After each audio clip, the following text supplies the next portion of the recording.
Miradi hii ya kimkakati Mheshimiwa Rais Dr. Samia Suluhu Hassan amelenga kwenda kubadilisha mazingira ya kufanyia kazi ya wafanyabiashara wadogo wadogo na wakati, kufanya biashara katika mazingira mazuri.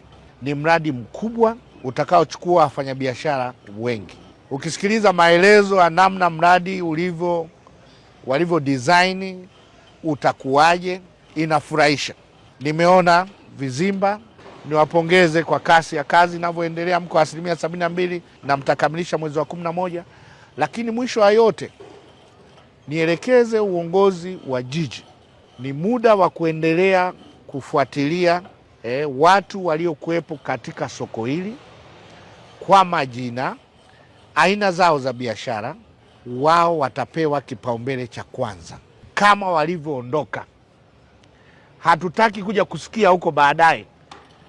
Kwa hiyo tunapoongelea habari ya ujenzi mkubwa wa soko, litachukua watu wengi wa awali, ndo hao na wengine wapya wataomba. Sawa, hilo tuendelee kukubaliana. Na mimi niwahakikishie wafanyabiashara, mimi ndo mkuu wa mkoa, nitaendelea kusimamia hilo, kuhakikisha wale waliokuwepo mara ya kwanza wakati wanapisha ujenzi wanapewa kipaumbele. La pili, vibanda, soko litakapokamilika, kuwepo na uwazi juu ya watu wengine wanaoomba kupewa nafasi hizo. Kuwe na uwazi.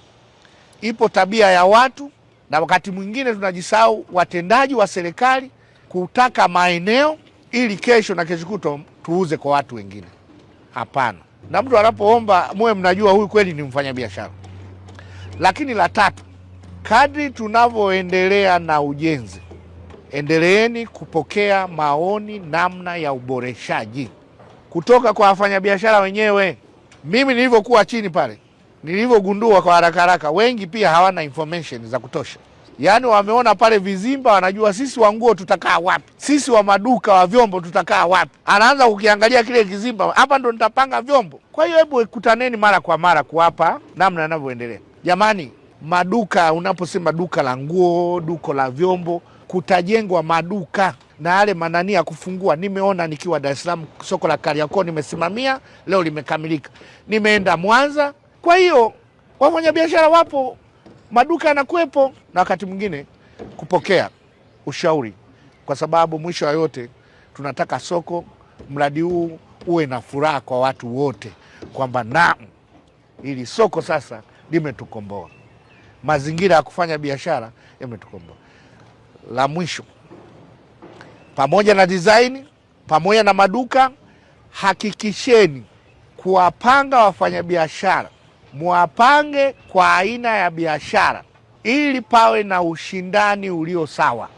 Uwezi kwa tabia za wafanyabiashara, ukiweka mtu anayeuza saa chini na mwingine huyo wa saa ukamweka juu, yule wa juu atamfuata yule mwenzake pale kugombea wateja.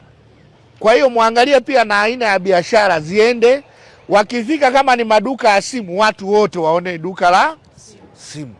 Wakiona ni nguo, uwezekani wewe ukasema huyu kapendelewa, amepata sehemu ya kuuzia nguo chini, hafu wengine wako.